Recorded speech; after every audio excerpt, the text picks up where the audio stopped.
guys, welcome to the first episode, pilot episode of On the Spot. This is a revamp because what? We are Gen Z bodies on guard. So this is On the Spot. The previous one is a situation whereby, they play an old advert and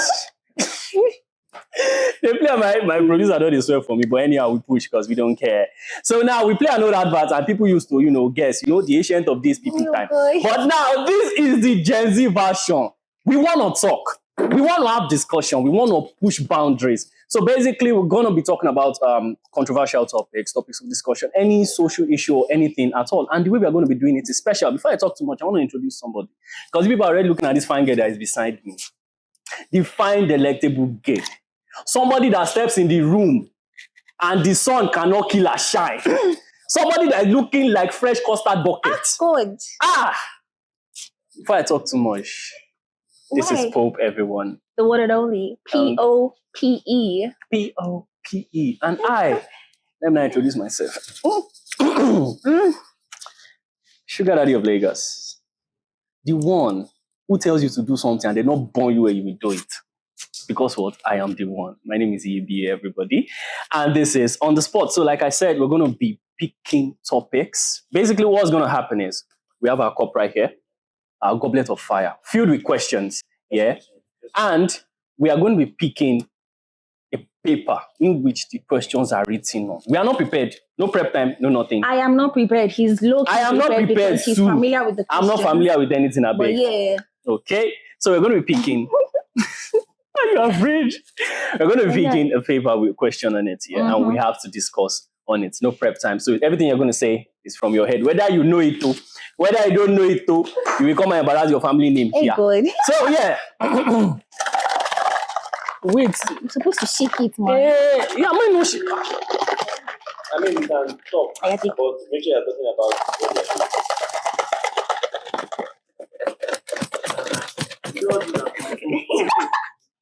Yes, fine. Okay. I picked two. Is this two? One. Pick one. Is this one? Yes, it's one. It feels like it's two. Is it two? It's one. It's the person that cut it. It don't have sense. He did not cut it well. Jesus Christ. Yes. No, so I read. The funny thing is I'm the one that cut it. Yes. Yes. So I read it. Okay. Video content. Yeah. Tribal marks, traditional identity or abuse. So tribal marks. So it's about tribal marks. Yeah. Let me look at it well. You've looked at it already. I'm not looking at it. Let me look at it well. Okay. Yes, tribal marks. I actually like tribal marks. Some of them. Not be tattoo. Yeah, tribal marks. Tribal marks are actually tattoos. Yeah, it's the native version of tattoo. Tribal marks, is the native version of tattoo. Oh, well, but the bone of contention here. Never see tribal mark.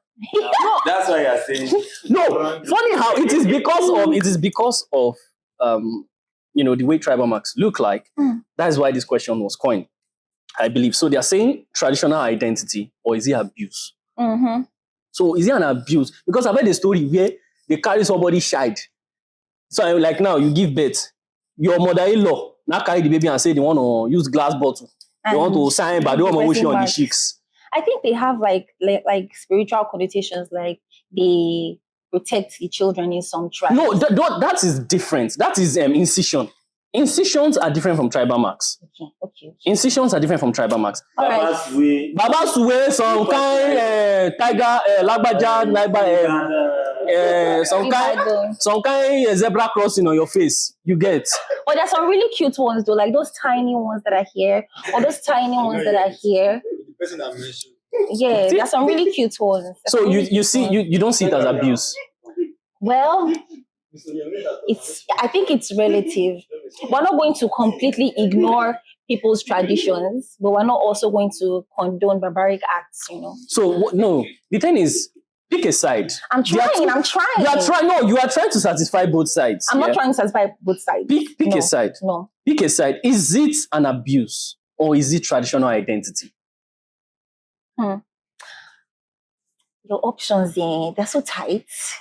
They're so tight.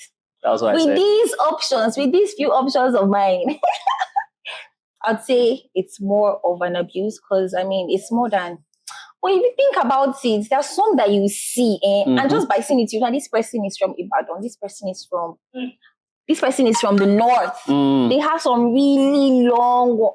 Man, it's. But there are other ways of identifying somebody. I'm big That's on why you can walk up to the person just by your accent, just by how you look. You can have a sense of, okay, this person might be from. Yeah. You know. So do you not have to take something and rip it across my face because you want people to know that I'm from this particular place? You don't have to, do you? Not necessarily. Not necessarily. I'm big on preserving African traditions. Okay. Some of them are barbaric, some of them are. But I mean, I'm not going to sit here and say, oh, because some people feel like it's abuse, let's all say it's abuse and let's just stop getting tribal marks and all that. No. It's we need to keep our own tradition. Harsh or not, we need to keep some of them alive. Okay, so if your grandmother or your mother-in-law or your mother comes and carry your child and you see your mother with tiger razor blade and salt, she's not doing. I can't even stand it normally. I can't stand it. But it depends now. You're not going to cut my baby's face like this. You have to cut my baby's face like very tiny if you want to. If you have to, not even want to sell. Very tiny. So you're giving very tiny. You are giving your mother the space to cut your child. I give doctors in the hospital the space to cut my baby boy's thing. Those are doctors. Will you go and give mechanic to cut the placenta of your child? Look, I tell my mom, when I have a son, I'm not going to be with the boy when they do all that because I can't even stand it. It looks so painful. Yeah. So yes, I know that tribal marks would be super painful for a baby. Yeah. I'm not saying I want it for my children. I'm not saying I don't want it for my children. It's not in my tribe. Yeah.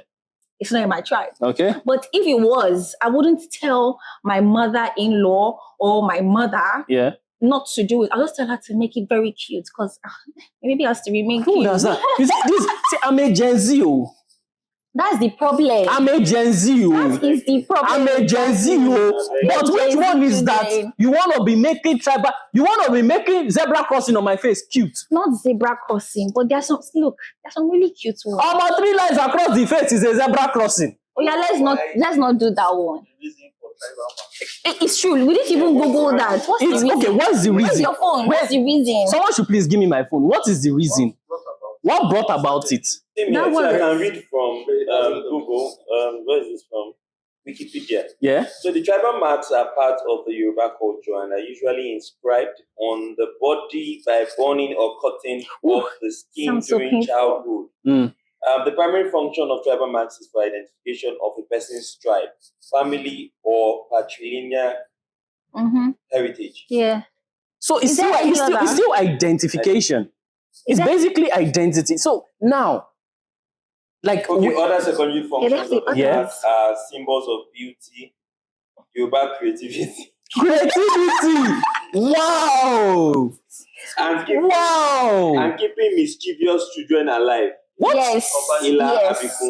Yes. Okay, fine. When you cut them and they come back, they come with that mark, so they can't go. Okay, yes, exactly. Fine. Okay, fine. We use it as tag for no. That's what you're saying. We use it as tag for spiritual beings. Fine, but let's now say identity. I do not think it is abuse. I think before our forefathers decided to start cutting their babies' faces, they did not hate their babies. See what you said? Cutting their babies' faces. Absolutely. No, that's not right. Can you marry a man with tribal marks? Can I? Or with a tribal mark? With tribal, I don't. In the eyes of the If I see him and he's fine to me. Oh, now. Yes. If I see him and he's fine to me, do you really think I'll be looking at his marks? The thing is, I do not think that you need to do the old nah.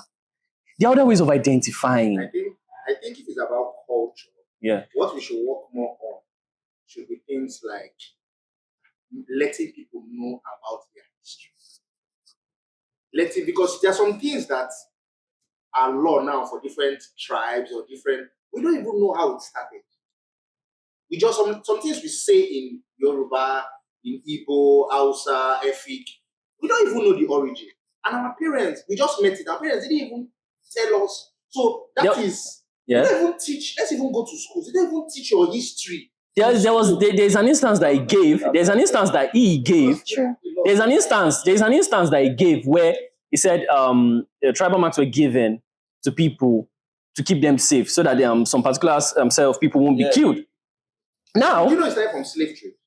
People were using it to identify their slaves. See, you see, Ouch.